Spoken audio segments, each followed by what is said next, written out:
Bonjour à tous et bienvenue sur la chaîne Esquisse Miniature où dans cette vidéo je vais vous conseiller avec mon avis très subjectif à moi les imprimantes à acheter pour Noël 2020. Donc effectivement cette vidéo est très subjective, c'est-à-dire que c'est vraiment lié à l'expérience que j'ai entre guillemets acquis grâce aux imprimantes que j'ai testées.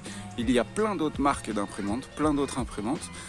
Celles-là, je vais fatalement pas vous les conseiller parce que je ne les connais pas ou pas bien. Je les ai pas eu en main pendant suffisamment longtemps pour en faire une critique honnête.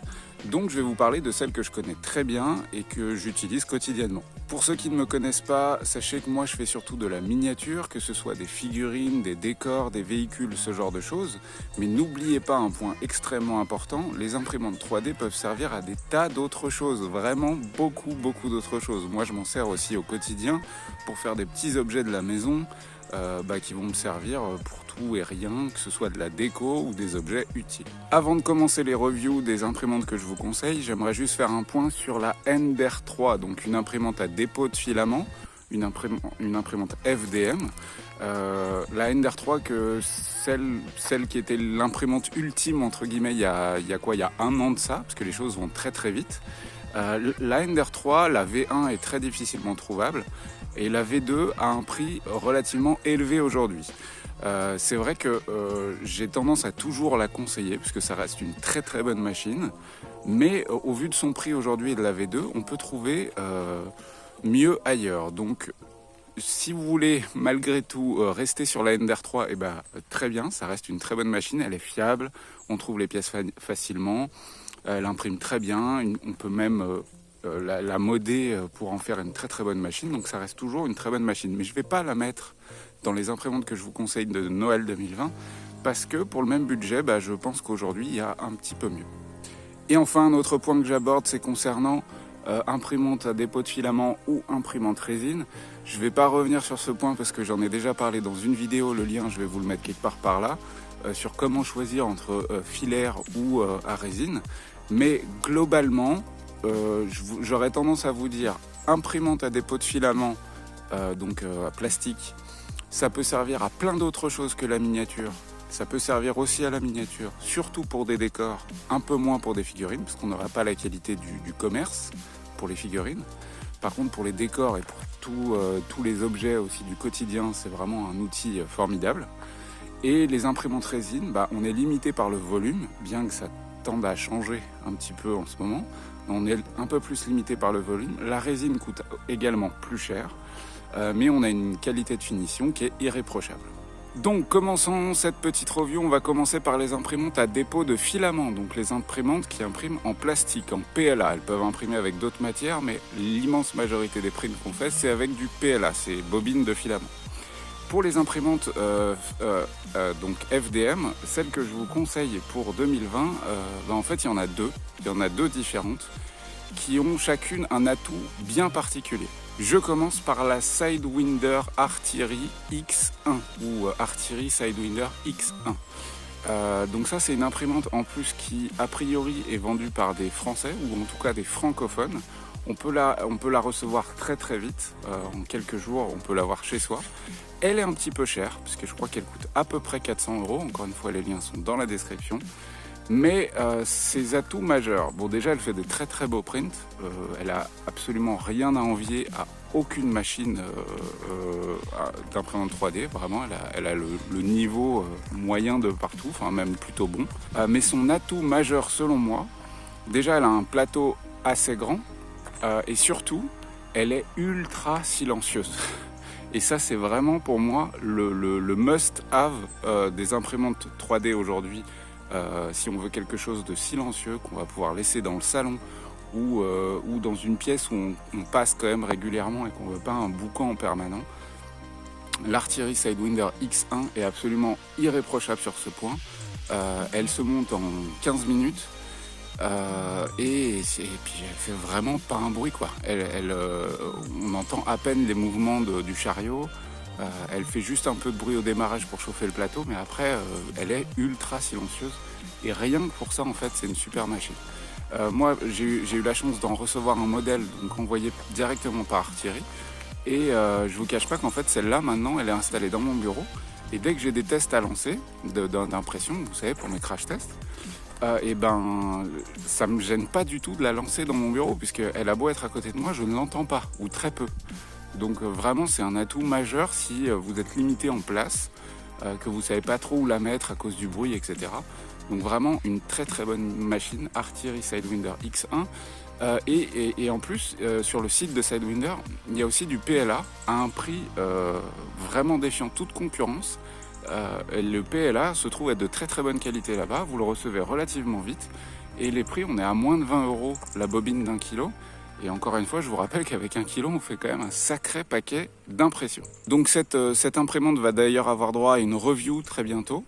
Le seul, entre guillemets, défaut que je lui trouve, mais en fait c'est pas un vrai défaut, c'est juste quand on la compare avec une imprimante pendulaire, celle dont je vais parler juste après, c'est sa rapidité d'impression. C'est-à-dire qu'elle est, et pourtant elle imprime vite pour une imprimante 3D de ce type-là, mais quand on a touché à une imprimante pendulaire, eh ben on a l'impression que c'est lent. Mais en termes de rapidité, ça reste une très très bonne machine. Donc mon top 1, par contre, c'est vrai qu'elle est un peu chère en prix, parce qu'elle coûte 400 €, voilà.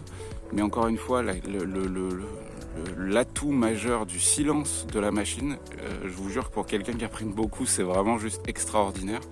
Ensuite, elle a un plateau ultra basse, donc les impressions se décollent toutes seules. Elle a un détecteur de fin de filament, ce qui fait que vous économisez les morceaux de fin de bobine qu'on avait tendance à laisser parce qu'on ne voulait pas que le print se foire, etc. Bah là, il n'y a pas de problème. Dès qu'il n'y a plus de filament, elle s'arrête. Si jamais il y a une coupure de courant, elle sauvegarde les données et vous pouvez relancer le print. Ça m'est arrivé à quelques reprises. Vraiment une très très bonne machine qui aura droit à sa review bientôt. Donc pour moi, le top du top, c'est la Sidewinder X1, en tout cas pour la fin d'année 2020. Et la deuxième imprimante FDM que je vous conseille pour cette fin d'année 2020, c'est une imprimante qui a un autre style, qu'on appelle pendulaire, puisqu'en fait le chariot est suspendu, comme vous voyez sur l'image, le chariot est suspendu par 3 axes différents. Et c'est la FLSun QQS, je crois que c'est ça le nom. Elle coûte un peu moins de 300 €. Elle a un plateau d'impression circulaire, forcément, puisque c'est pendulaire. Et elle a un volume d'impression un peu inférieur à la Sidewinder X1. Elle a un gros défaut, c'est qu'elle fait beaucoup de bruit. Voilà. Donc celle-là, oubliez-la littéralement si jamais vous voulez la mettre dans une pièce de vie. C'est juste insupportable comme bruit, vraiment. Par contre, elle a un atout de ouf, mais vraiment absolument génial, c'est qu'elle imprime à une vitesse de dingue. C'est-à-dire qu'on va pouvoir monter à 100 mm seconde, mais en pendulaire, ce qui revient à faire un print, par exemple cette tête de dragon, là, sur la Sidewinder X1, c'est un gros modèle, hein, c'est vraiment un gros objet. Sur la Sidewinder X1, je mets un peu plus de 25 heures à imprimer en 80 mm seconde. Donc c'est violent, ça fait un jour de print complet. Ceci dit, vu qu'elle fait pas de bruit, c'est pas gênant, donc on la laisse tourner et puis ça marche. Avec la FLSun QQS, je l'imprime en un peu plus de 13 heures, donc ça va 2 fois plus vite, donc ça c'est juste extraordinaire. Par contre, elle fait un boucan de dingue. Donc c'est à vous de choisir entre le confort d'utilisation de quelque chose qui fait pas de bruit mais qui va prendre un peu plus de temps, ou quelque chose qui fait beaucoup de bruit mais qui va imprimer beaucoup plus vite. En termes de précision, les deux sont vraiment quasi identiques. Elles font des prints aussi beaux l'une que l'autre. J'ai rien à noter de particulier, d'autres défauts que ceux que je viens de vous évoquer. Donc la deuxième que j'aurais tendance à vous conseiller, qui en plus est un petit peu moins chère, la FLSun QQS. Attention au niveau du montage, elle va vous demander plus de temps que la Sidewinder X1. Donc la FLSun, allez, une petite heure de montage et c'est fait. Donc voilà les deux imprimantes 3D FDM que je vous conseille pour la fin d'année 2020. Tous les liens sont en description. Et maintenant, on va passer aux imprimantes résine. Alors, les imprimantes 3D résine, il y en a, c'est pareil, je vais en noter 2. Je vais en sélectionner que 2 que je vous conseille. Il y en a encore une fois, il y en a plein d'autres, hein, surtout que la concurrence est assez forte dans le milieu. C'est un peu le western de qui sortira la plus grosse en ce moment. Mais en tout cas, fin d'année 2020, moi je les ai depuis, si vous regardez cette vidéo à peu près à Noël, moi je les ai depuis la fin de l'année scolaire 2020, donc en gros je les ai reçus en mai-juin, quoi, quelque chose comme ça. Donc je les ai utilisés quand même suffisamment longtemps. Et la première que je vais vous conseiller, qui est évidemment une imprimante absolument géniale, mais en fait je vais la mettre en binôme avec une autre. C'est la Elego Mars 2 Pro Mono. Mono, ça veut dire quoi? Ça veut dire qu'il y a un écran monochrome et que du coup on a des impressions 3D beaucoup plus rapides. Pourquoi? Parce que ça polymérise plus vite par couche. Je vous la fais très courte, hein. Le but de la vidéo, c'est pas de rentrer dans le détail technique. Donc la Elego Mars 2 Pro Mono, en fait on va gagner un temps de dingue. C'est-à-dire qu'une impression 3D qui durerait normalement sur une imprimante Elego Mars 2 normale durerait 6 heures, et là on va le sortir en 3 heures en gros. Voilà, en gros c'est à peu près ça. Et du coup ça c'est juste génial. Et la deuxième que je mets en binôme avec, puisque c'est exactement les mêmes, sur le plan technique, sur le plan du rendu des objets, etc., c'est la Kiddy Shadow 6 Pro Mono. Encore une fois, celle-ci, elle a un écran monochrome qui permet de faire des prints ultra rapides. On a les mêmes tailles de plateau, la même définition d'écran. C'est juste la gueule de la machine qui est différente. Et à la limite, la Kiddy Shadow est plus jolie. Et elle semble, ça veut pas dire qu'elle l'est, je sais pas, mais elle semble plus robuste, plus solide. Elle est plus lourde. Donc on a tendance à dire qu'elle est un peu plus costaud. En termes de bruit, les deux sont équivalentes. C'est un petit ventilo qui tourne en permanence. Donc ces deux-là, je les mets vraiment en place numéro 1. C'est les mêmes, hein. C'est vraiment les mêmes. Il y en a une qui est plus chère que l'autre. Je crois que la Kiddy Shadow est un peu plus chère, mais l'avantage c'est qu'on la trouve. Et il y a la Elego Mars 2 Pro qui doit être un peu moins chère, mais qu'on trouve pas. En tout cas avec l'écran mono, il n'y a plus de stock nulle part, j'ai l'impression, en tout cas à l'heure où je vous parle, en novembre 2020. Donc ça, c'est les imprimantes à petit plateau. Et on va maintenant passer à résine. Hein.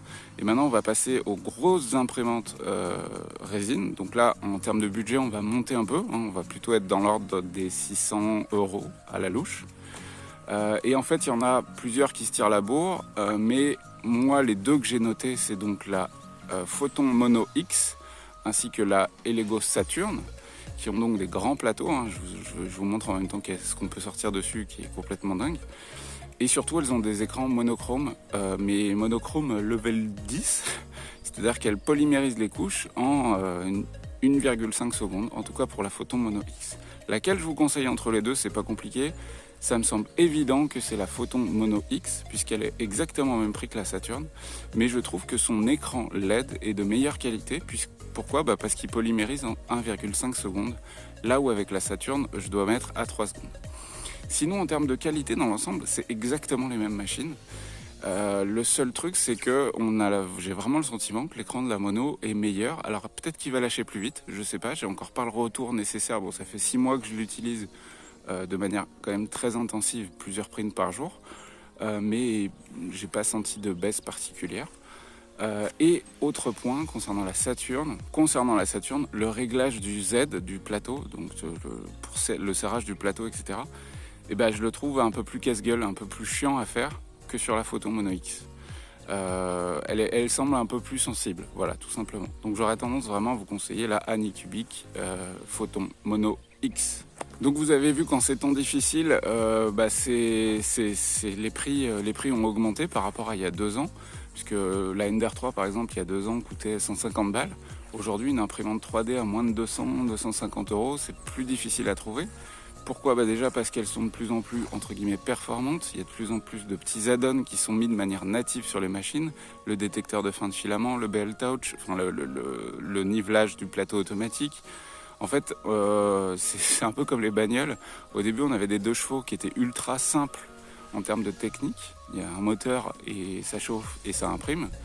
Et puis aujourd'hui, on est de plus en plus vers des machines qui ressemblent à des voitures toute option, avec, voilà, je vous l'ai dit, détecteur de fin de filament, réglage du plateau, etc.